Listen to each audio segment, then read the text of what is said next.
Welcome to DynaMaker Tutorials, Extrusions and Cuts.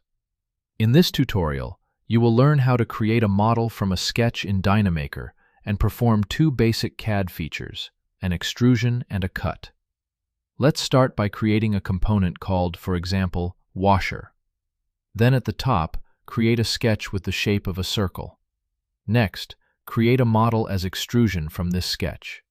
You will see that the extrusion is done via model.addExtrude, which uses the circle sketch, a plane, and the extrude length. As for the cut, we want to have it dynamic with the diameter. For that, after the extrusion, create a constant for the hole diameter as 80% of the washer's diameter. Then create the sketch for the hole or cut by reusing the circle sketch we created initially. Generate circle sketch from Geom2D and send the hole diameter needed as input to this function. Finally, we perform the cut by typing model.addExtrudeCut, given the hole sketch, plane, and same length as the extrusion.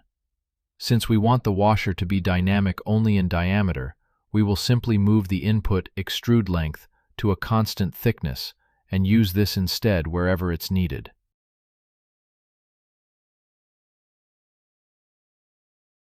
Do you want to know more? Check our documentation at docs.dynamaker.com.